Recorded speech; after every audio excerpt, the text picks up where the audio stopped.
So like I said, I'm David Maynard, and this is John Cash. We're going to be talking about device driver security. You may or may not have heard something about our presentation at Black Hat. But we're basically doing the same presentation. At the end, we're going to have some specific questions we've gotten from the Mac community that we're going to be answering about the stuff we did. So we're going to start off with, how do you start a slideshow? Slideshow, view show. Nifty. I like to point out this presentation is being done on a Mac. Yes, my wireless is off. Wireless is off. So we're going to be talking. A little bit, like I said, about device driver security. It's a very great topic now. So as I've told other people this week, the way we feel about this is operating system vendors like Microsoft, like Apple, Linux distributions, FreeBSD, OpenBSD. These operating system vendors are getting much better at actually hardening their operating system, and you're not seeing as many default attacks. I mean, for instance, the Zotab attack you saw last year wasn't nearly as bad as like Maiden or any of the other worms before it. They're actually getting better at hardening the operating system. So as an attacker, and I'm assuming there's no attackers in this room because that'd be bad, but as an attacker, you have two choices. You can either go up to the application layer, which would be like SQL injection attacks, PHP file include attacks, or you just send somebody a file that's like, this is a virus, please open it. That would be going up. Now, going down is something that we've been talking about for a little while, but now it's only becoming more applicable. Device drivers actually, unbeknownst to a lot of people, handle a lot of unchecked remote data actually. So if you actually go and look at what the device drivers on your systems do, you have device drivers for USB and FireWire. You have device drivers for your networking stack. You have device drivers for your networking cards and stuff. You have device drivers for your wireless cards. You have device drivers all over the place that will allow people to take basically untrusted input. So what are the problems with some of this device driver stuff? Speed to market is so important. Does anybody in here have an 802.11n card yet? One guy. Oh, I have one too, but it's for a wholly different reason. So, say again? No, all right, never mind. So, one of the things about 802.11n is you'll notice now you can buy things like 802.11n draft cards. So basically what that means is the spec's not quite finalized, so you're able now to buy something that, is conforming to what the spec currently is, and if they change the spec later, you'll have to, flash the firmware on your card to get, new stuff. And people are doing stuff like this because there's a long-held belief in the computer industry, first to market wins. So speed to market is very important. So in your rush to get things out the door and be the market winner, some things just don't get tested properly. And that's where we come in. We were, most of the testing and most of the stuff we found has been tested using fuzzing techniques and things like that. And there's a lot of already good tools available for that. For instance, Scapy is a great packet creation library. It's got a fuzzer built in. You can actually write Scapy scripts that will automatically fuzz stuff. And you can do raw wireless packet injection with it. It's pretty cool. And new hardware and committee design protocols are especially susceptible. We're not big fans of things that are done by committee. I mean, could you imagine having to go to the bathroom and it be approved by a committee? Do you really have to go? Are you sure you have to go? How are you going to go? Please hold your hand, like this while you're going. So, the problem is that, the community design stuff, a lot of stuff gets left out. Like security's not a large part of most community stuff.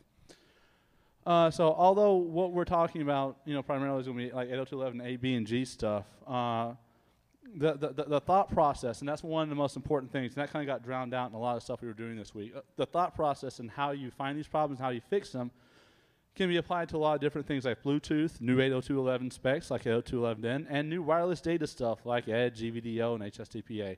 I myself am a HSDPA user. So have device drivers had problems in the past? Why, yes, they have.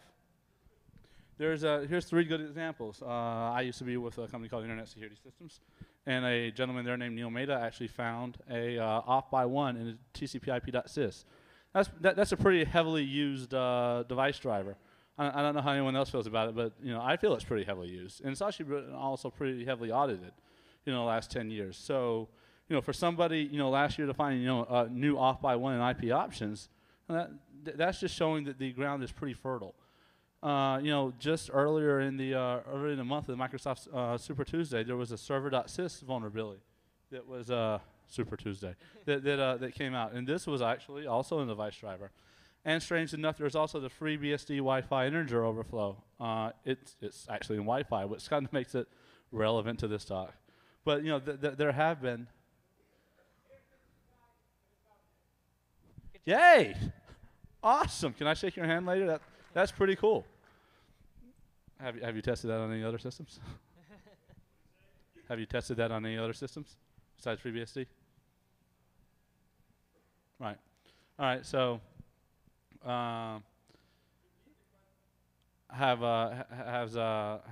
the FreeBSD Wi-Fi integer overflow been tested on any other systems? It was kind of a joke, but apparently I was the only one that got it. So,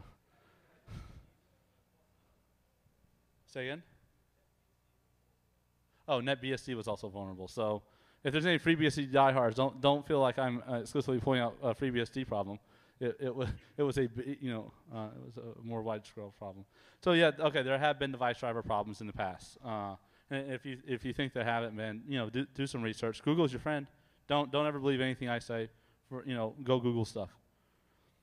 So strangely enough, Intel on this past weekend released a lot of driver patches for just these. Not work. Okay, 130 megs worth of patches. Is that a patch? I mean, how big is a compiled Linux kernel? I remember when I downloaded Slackware for the first time, it was smaller than that. But they fixed a lot of problems in remote code execution. It says it right there. So these kind of problems in wireless drivers, they are real. They happen. So now this is where John starts talking. I'm gonna go back to text messaging people. Oh, could you switch me mics? Those are each. Thanks. Okay, so Dave here is the really brilliant kernel level ring 0 payload ninja exploit guy, and I'm the 802.11 guy. If I hadn't met Dave, the demo would have been here's a Windows box. I blue screened it with EIP. Now what the hell do I do? No idea. So I'm gonna talk about. Yeah, somebody called us a fantastically hacking duo in a blog. That was great. Anyway, so I'm going to talk about 802.11 and why 802.11 in particular is susceptible to these things lately. The biggest reason it's so susceptible is it's just so complicated. So I'm going to talk about why it's so complicated and maybe what we could do to fix it.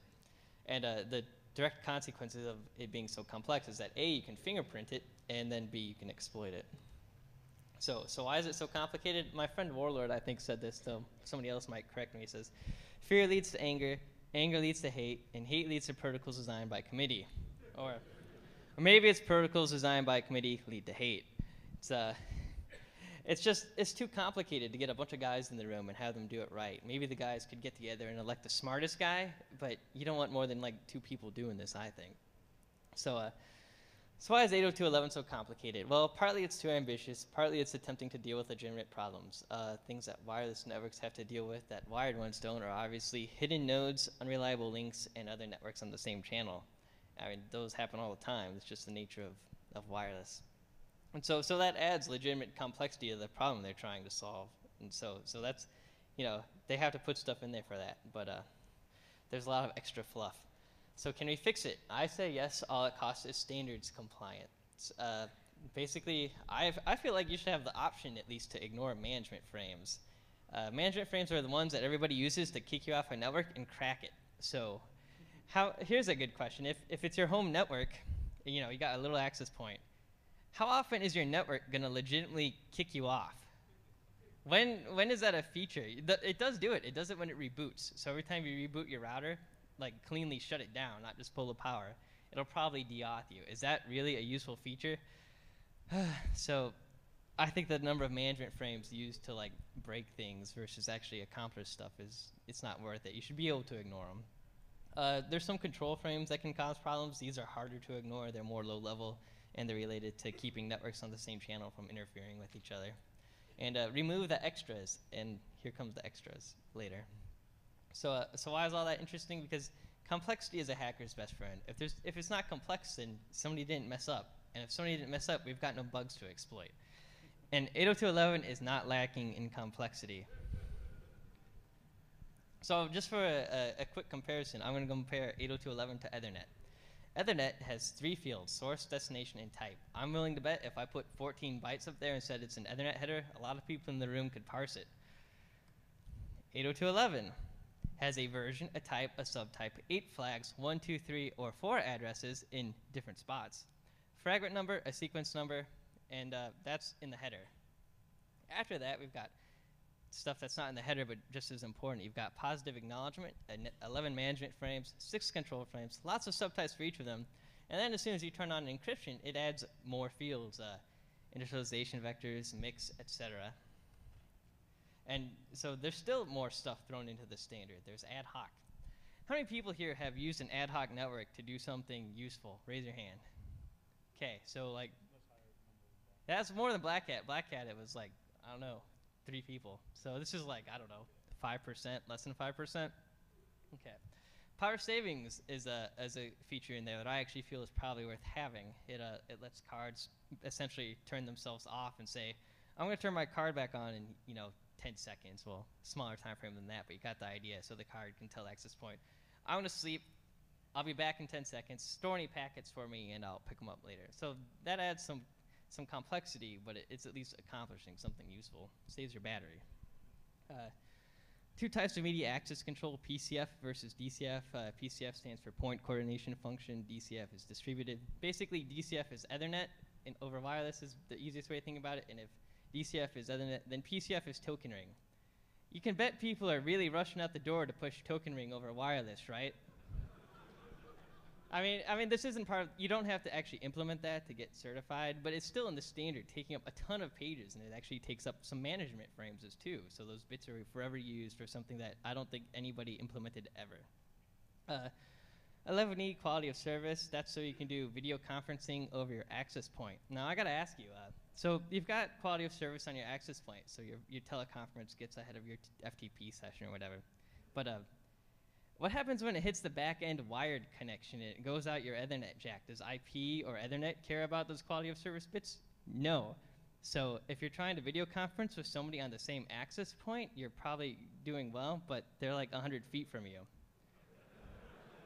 So I'm pretty sure that's going into the standard, and that adds a lot of complexity right there. And finally, just to show you what these crazy standards guys are thinking of, this isn't going to make it in, I really hope. And I'm not on the committee, by the way. You could probably guess that. But somebody told me they were at an 802.11 committee meeting, and somebody proposed geolocating. So this is the layer 2 of your network card, basically trying to tell the access point where you are, or the access point have it figure out like your coordinates, either GPS or some other coordinate system, so you know where you are relative to other users in the network. What does that have to do with getting packets from A to B? Absolutely nothing, but that's what these people are thinking. So what do you get if you remove all the extras? I called this 802.11 minus minus. Dave here came up with a much more marketing-friendly term, Wi-Fi Lite. So let's call this Wi-Fi Lite. If you remove all the extras, you get a Nintendo DS. It has no Wi-Fi certification. It's nowhere near 802.11 compliant. It ignores deauth and disassociate frames, and it looks like it ignores a lot of other control packets as well. Works great. Yeah, and Nintendo doesn't pay me. In fact, my wife was annoyed that I had spent $120 on a DS for research. I tried the same thing on an Xbox because they have wireless cards, right? And she was like, no. Anyway, so this works great, but it probably doesn't roam very well. Who cares? How many people roam on wireless networks? Let's have another hand-raising thing. How many people have a network that they roam on? Okay, something like 10 people in the room. So a lot of the complexity in these protocols are there for the 10 people in the room who want to roam and the 5 people in the room who have ad hoc networks. And I'm not saying that you shouldn't have the ability to do it, but you should have the ability to turn it off, because that's where most of the bugs are, and things that you don't do every day. I mean, think about it. Everybody here is on wireless networks, and your boxes don't get crashed and owned, right? So your boxes are capable of moving data packets and getting you online. So if you could just take that bit of code that's doing that and strip out all the extra crap they threw in, you wouldn't get, your boxes would not get crashed or owned. So if you could just turn those things off, that would be great. Can't do it though. So anyway, on to fingerprinting 802.11. Why bother? Obviously, if you've got a pocket full of wireless ODE, you could target your exploits. Wireless IDSs could use this to monitor chipset and driver use. So for example, a good scenario is you work for a company, they issue a laptop and they say, okay, you can only use our hardware, not your home laptop, because you've got all sorts of crap installed on it and it's already owned. Okay. I can't really enforce it, at least most people can't. So this will let you go, okay, fingerprint the box they give you, keep track of it whenever you associate, and if it's changed, then they just don't let you on. Now, that's obviously not foolproof. An attacker could just go, okay, they got an Atheros card, this driver, I'm going to put it in my laptop and then I'll get on the network. But it's, a start. And finally, you could use it to refine OS fingerprints if you were having trouble. So why is this cool? Well, I think it's cool because I don't know of any other link layer protocol fingerprints. Can't fingerprint Ethernet, right? It's just 3 bytes or 3 fields. So and why is this possible? Well, like I've been saying, it's because of the complexity of the protocol. So when I first started trying to fingerprint these, it was like, well, how far down could you go? The easiest thing to do is get the chipset or the chipset family. This is Atheros, Broadcom, Centrino, and then after that, there's different chipsets. There's an Atheros 5212 versus a Atheros 5211, and then there's distinct drivers for the chipsets. This has a Broadcom card in it, so do Windows boxes sometimes, so they got different drivers, obviously. And then finally, can you tell different versions of the same driver? Now, if you can tell different versions of the same driver, that is really what you want if you're going to be targeting exploits, because your return address might change, or you're going to overwrite something else, and you really need to know that. So that would be ideal if you want to own something. And finally, maybe you could fingerprint firmware. I didn't really look into it because people are just not putting much in firmware anymore. So I came up with 3 specific types of fingerprints. 2 work, 1 doesn't. I talked about them at Black Hat, and I don't have time to do it here, unfortunately. I'll show you the one that is cool and works. And I gave a live demo at Black Hat. You can ask people, it did work. I'm very proud of that. The reason it worked is because I had an hour and a half of lunch before my talk to come set up everything and debug the hell out of it, and I didn't have that today, and we're short on time, so I can't do a live one. But I'll show you how it works. And basically, the duration stuff I'm going to show you lets you get down to the device driver version in some cases. That's really cool. So duration analysis. Totally passive, very accurate, and easy to automate. In fact, it's already automated and works. So to understand this, basically I've got to tell you what a duration is. It's a 16-bit field in every 802.11 data packet and lots of other packets if you don't have it. Those are weird ones. Anyway, the duration is a 16-bit field that says, how long do I need the air after this packet? Because by the time you read this, you've already seen the packet. You've got this packet. And the intent is, okay, so I've obeyed the rules of the media access control. I won the random back off, and I got the air. Now I'm going to send a packet to my buddy Dave over here, right? And it's probably a data packet. And 802.11 data packets are acknowledged. And you don't want Dave to have to win the battle for access control. So I'm going to send a packet to Dave. You guys are not going to get on the air, and he's going to acknowledge it back, and then somebody else can try to get the media. So that's the major motivation for this. And so there's a couple of obvious values for this. The time would be 0 for packets that aren't acknowledged, broadcast packets, for example. And it would be however long it takes Dave to acknowledge me back. That would be another likely one. So there's really only a few discrete values for this that you would likely see, 16, 20 or so. So what influences this? Well, obviously the rate that you transmit packets at is very important. If Dave talks faster, then it doesn't take as long. Also, along the long road of standards compliance, a few optimizations have been built in, short slot time and short preamble. It's not too important, it just affects the duration. So if you want to fingerprint somebody on an access point, you've got to know the rate, the slot time, and the short preamble. So I'm going to get into an example Atheros fingerprint right here. So Atheros cards, I like them. They seem to follow the standard pretty well. What this shows you is the association request row, for example, says that an association request packet from an Atheros card says that it's going to use the duration value of 314 100% of the time. Probe requests are 0 97% of the time and 314 3%. Why? I have no idea. That seems really strange to me. You think they seem deterministic enough that it always uses the same value, or maybe it alternates for some reason, but 97% and 3. And there's a couple of others. It's the same idea. Here's a Prism one. Prism cards are older, if you didn't know. People are still struggling to implement the standard, and it's really obvious here in the authentication packets. You see the duration value of 53389. That's a really long time. In fact, that's an illegally long time. Any duration value within 32767 is supposed to be ignored. So this card sends numbers that are absolutely wrong. And so if I gave you a packet capture and I said, oh, it has this numbers or these numbers, is it an Atheros or is it a Prism, you could probably tell. Similarly, I wrote a program. It does the same thing. It can tell. Here's an example. I can't stay on these slides for too long 'cause it's short on time. But so here's a realistic example. Let's try to, I know it's kind of small, but I couldn't fit it, so I'll try to talk over it pretty well. This is me telling my program I'm looking at a PCAP from address 000A95. I pass it the path to the PCAP, and then I tell it the print database. So I had to tell it, okay, this came from an access point with this rate and this slot time and so on and so forth. And you can see that the first card listed is a Broadcom Mini PCI. Well, this actually came from my PowerBook, so the Broadcom Mini PCI is not the right card. But you'll notice that the top 3 cards all have Broadcom chipsets, so it's on the right path. And in fact, the score for the Broadcom Mini PCI was 79, and the score for the Airport was 78. So they were very, very close. So if you were to repeat this, and note that the Airport Extreme card is 1 deep in the list, across all the cards I have on a database with 3 different samples from each one, you would get numbers that look like this. S1, S2, and S3 correspond to 3 unique PCAP samples from a given card. And what a 0 in that column means is the card was on top.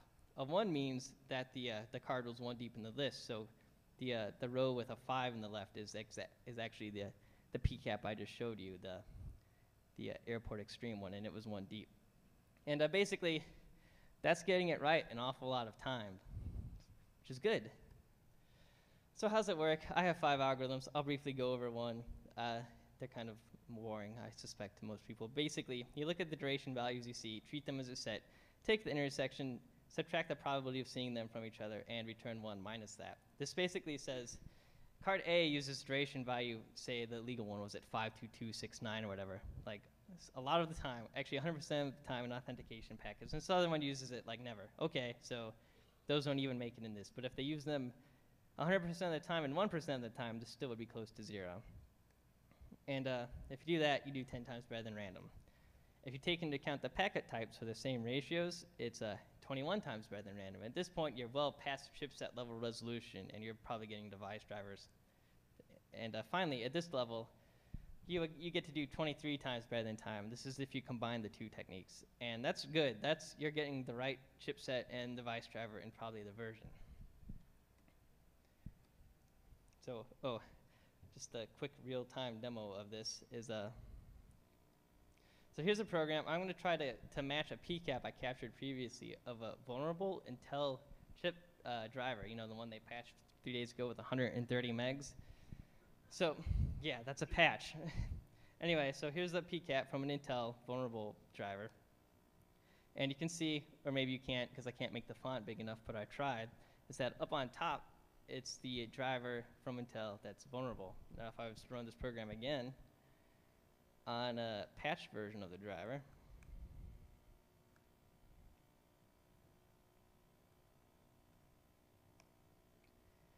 the patch driver comes out on top. So this is an example of the program actually being able to distinguish same chipset, same device driver, different version. And that's exactly what you want if you're going to exploit something. So with that out of the way, I'm going to hand it over to Dave, and he can talk all about his Ring Zero foo. Actually, it's not going to be that much, but we're going to be talking about ways to find bugs, just a little bit. I mean, this is all standard stuff, static auditing, your binary analysis, and your source code analysis. The problem is most people don't have access to source code. So when I've gotten stuck in the past when reverse engineering particular device drivers, you know, it's always good to grab an open source version of the driver and take a look at it. It gives you some clues to what's going on.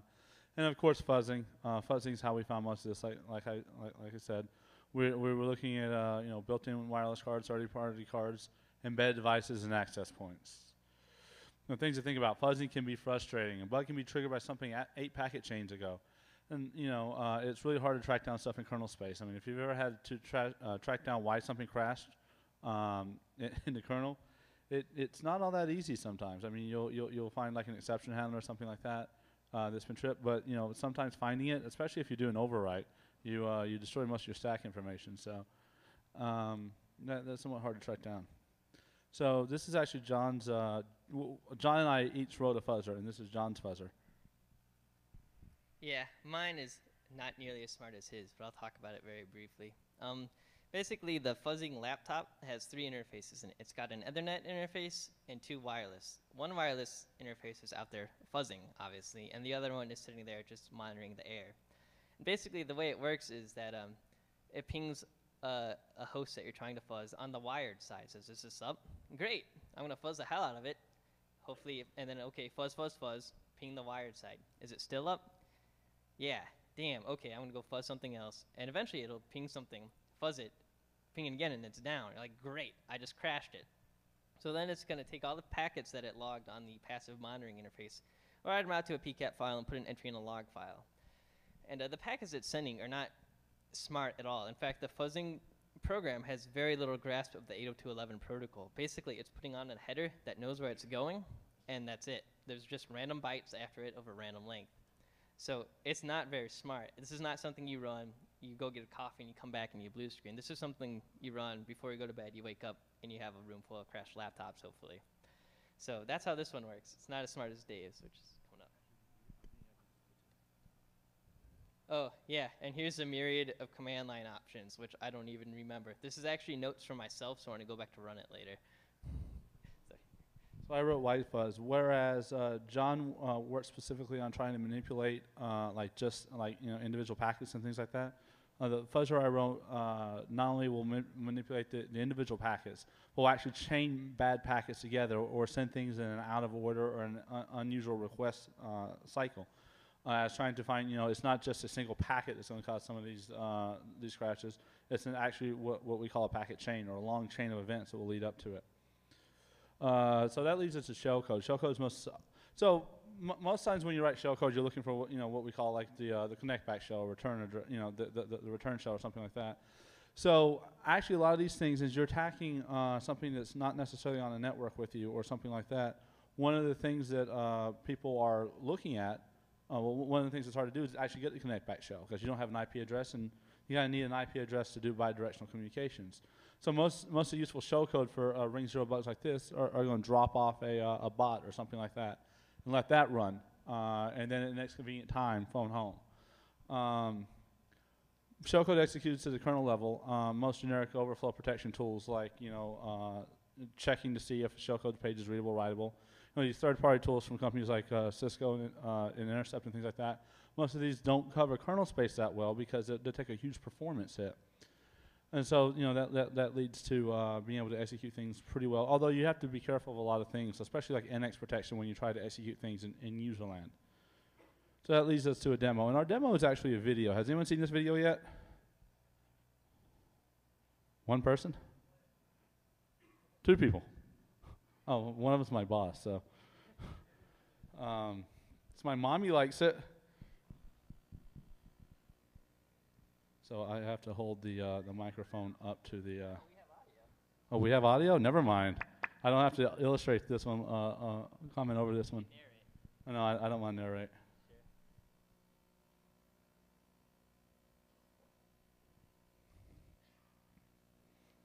John has apple food.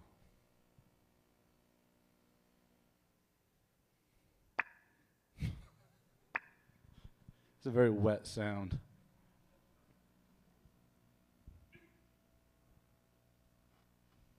Hi, my name is David Maynor. I'm a member of the research team here at SecureWorks, and on behalf of myself and my co-presenter, Johnny Cash, I'd like to take a minute and show you a demo of something that we wish we could be doing live in Vegas, but due to security reasons, we can't really.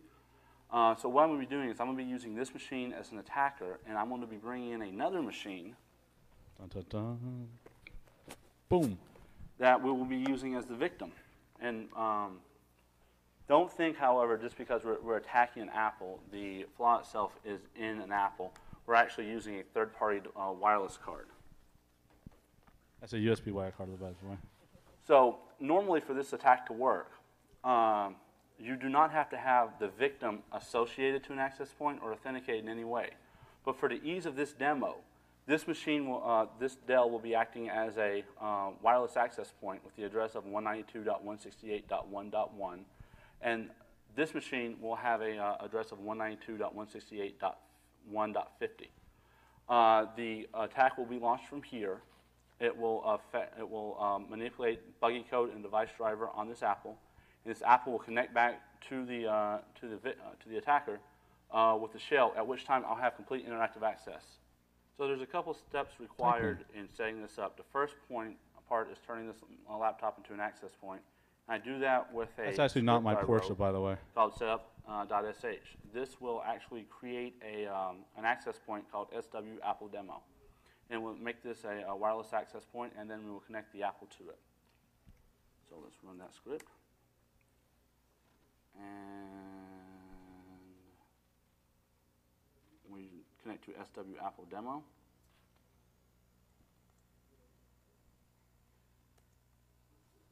We have an IP address of 192.168.1.50. Now what we do is we run the exploit. It's called Bad Seed. This is actually what it looks like. This is the help screen for it. And now we will run it against the target machine. It takes a minute or two to run. It's preparing the shellcode for return. It's getting the connection information for this laptop. It's now sending the attack. It's waiting for a response. It got a shell. Now, I am interactively logged into this machine. Let's minimize this window. So split screen action is awesome. I'm looking at the files in that home directory. So what I'm going to do first is create a file on the desktop called owned, O-W-N-E-D.txt. As you can see, it was created right there. And now, I'm going to delete it. For further proof, it's gone. We can open a shell, a new shell, and we can go into the desktop. We can create a file called password. And in the file I'm putting this is a secret password, exclamation point. I like to use exclamation points as it's actually secret. There it is created on the desktop. So coming back over here, there it is, cat password. This is a secret password. And now, we will delete it. And it's gone. Where did it go? This concludes our presentation. But if you're still not convinced, geez, I'm fat. You know, after this, I decided I should take a couple laps around the there table are just to no make sure. wires attaching the two devices.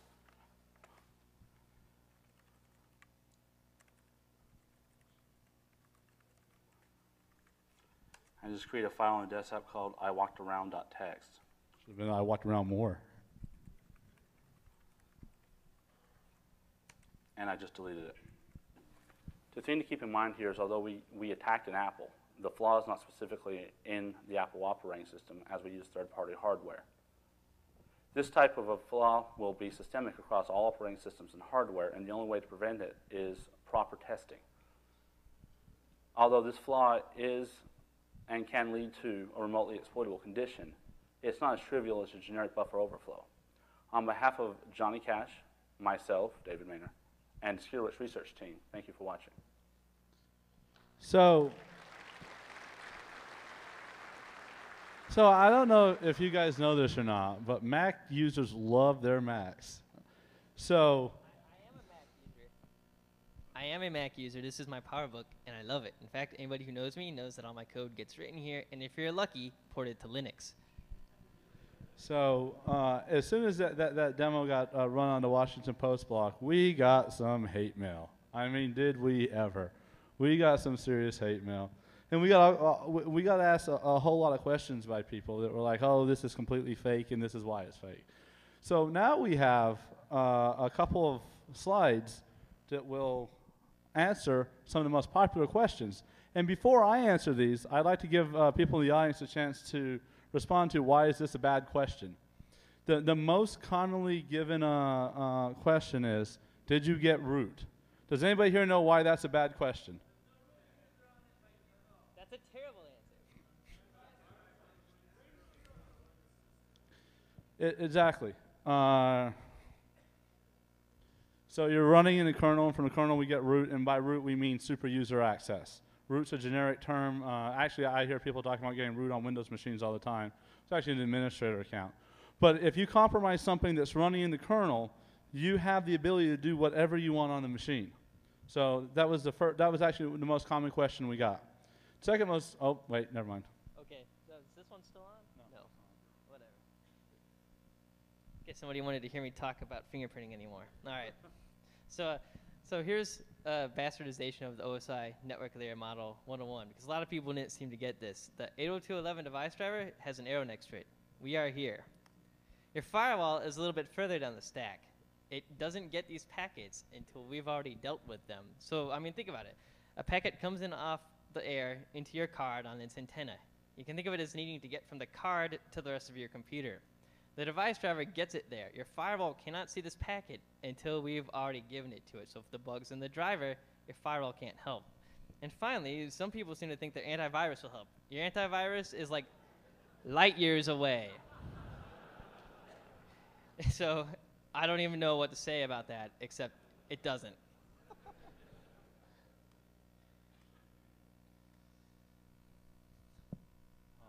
The second question was what services are running. Given the awesome charts were made by Mr. Johnny Cash and OmniGraph just a few minutes ago, would anybody like to tell me why this is not a good question? There you go. The hack attack, this attack happens at the network link layer. No IP packets were required for this attack. Question 3. I'll pay you 10, 100, even $1,000 for a live demo. And I got to tell you, okay, well, first of all, why is this a bad question? All right. For the grammar Nazis, this actually isn't a question. So aside from that, why is this a bad statement then?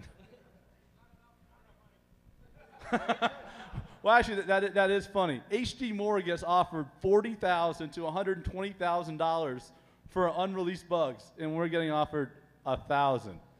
Wow. Come on, guys. This is insulting. You should know it. Never. I won't knock iDefense. I'm sorry. So this is actually a bad idea because by doing a live demo for you, and somebody wanted us to package up a demo and ship it to them, why would I start distributing copies of something that hasn't been patched yet? That just doesn't seem like a good idea to me. And that's actually the answer to this question. Question 4. Why was it a video? Does anyone know why? How many sniffers are there in this room right now? Because we asked this question at Black Hat, and one guy raised his hand, and I really want to give him a copy of the exploit just because he was being honest. But if you do this demo live on stage, now we're not the only people doing it. You all are doing it too, and that just doesn't seem to be a good idea right now. And that's the answer. Anyone with a sniffer will have a copy of the exploit. And the 5th question, how did you use a third-party card as there are no PCMCI or Express card slots on your MacBook? This is actually my favorite one. Does anyone want to know the answer to this? Does anyone know? USB. USB. So in addition to that, I actually have to make a gigantic apology to the Mac user base. As I was quoted as saying, I would like to stick Mac users in the eye with a lit cigarette. Although this was an accurate quote, I actually did say that. I would like to say that I don't mean all Mac users. I just mean the people that send me email that say, fuck you, I'm going to kill you and your dog too. Doesn't even have a dog. Yeah, I don't even have a dog, so. In general, though, wrapping up, people kind of lost sight of what we were talking about here because there was a Mac involved. And what we were talking about here wasn't that, we can break into a Mac and we're badasses and whatnot. The thing we were talking about was that these kind of problems are systemic across all operating systems. You'll find problems like this in Windows. You'll find problems like this in Linux. You found problems like this in FreeBSD. Problems like this exist everywhere. The fact we were using a Mac actually is somewhat complementary to Macs because we figured if we could break into a Mac, then everybody would just assume everybody else could be broken into too. So, that's our, that's the message that kind of got lost in a lot of the drama that happened this week. Is we're not focusing on Mac. Specifically, we did show a demo on a Mac, but specifically, this is something that happens systemically, all throughout people who write device drivers. It's not just Wi-Fi device drivers. There's Bluetooth device. I mean, has anyone ever run a Bluetooth fuzzer here and seen stuff crash? No one? Dude, go Google stuff. Oh wait, one gentleman in the front.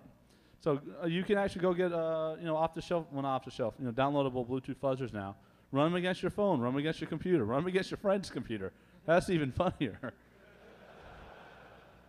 So, the thing we want people to take away from this is these problems have got to be fixed before, you're measuring the range of Wi-Fi in kilometers and not meters.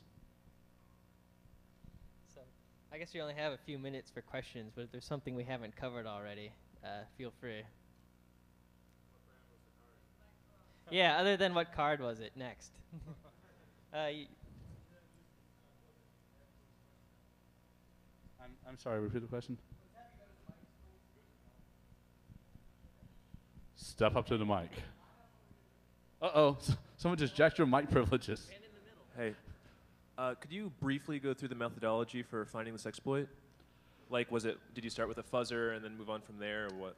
No, I'm actually not the biggest fan of the world of fuzzing, actually. It has a great place, and because there's a lot of things that happen sometimes, like you can find bad code paths and whatnot, but it's actually hard to exercise them. So the way I prefer to audit things is you open your binary and you start looking for specific bad code patterns and things like that. And then once you have those marked, then you develop your fuzzer to try to exercise those specific code paths. And once you're exercising those specific code paths, then modify your fuzzer to start doing like fault injection or like bad data injection. So it's actually kind of a hybrid approach. Yes, sir? In the Washington Post article, you said that the reason you used the third-party card was because you were pressured by Apple not to do the exploit on the native airport card. But then in the follow-up article, the journalist said that you freely admitted that it was just as effective on the internal card. So the question then becomes, why not just do the video demo without a third-party card? Well, one of the things we're doing now is I've been in communication with Apple this week, and actually Apple has a bit of a hold-up with fixing this problem as I've been incredibly busy and haven't had the chance to get them all of the data they need. But after this talk, I'll be working on that exclusively. One of the things that I'm waiting on now is confirmation from Apple for affected platforms. I realize this isn't a real solution, but are you familiar with Tannenbaum's work on isolating device drivers? I'm sorry, your question is about isolating device drivers? Yeah, I know Tannenbaum worked on it. Right. I'm probably not saying his name right. No, you're talking about Andrew Tannenbaum? Yeah. Yeah. Would this have helped at all? Well, so one of the things that seemed to confuse people a lot is that's of course why we got the you got root question is they don't quite understand that device drivers run in the kernel. Once you compromise the kernel, you can do whatever you want. So offloading things like those kind of device drivers to userland, although they would fix the problem, I'm not an OS architect, so I don't know what kind of performance hit you would take on something like that. Although, actually, trying to push this code away from the kernel is very difficult because there are a lot of very real-time time constraints in the 802.11 standard. It is actually, it's been, originally the first cards that came out, like Prism, did everything in hardware because it was too hard, or I think it was too hard just to do it in software in the kernel. The real-time constraints are just too high. So to actually take it from kernel to userland, I mean, I suspect it's probably impractical for 802.11. Other things, though, yeah, it's possible. So maybe do more of it in the firmware of the card? I'm sorry, what was that? So maybe you should be doing more of it in the firmwhere of the card and updating Yeah, that you know when what? it If they put breaks. these bugs in hardware, I don't know what happened, but I seriously doubt we'd be popping a shell. So that would probably help. All right, well, we're out of time. Thanks for all the questions.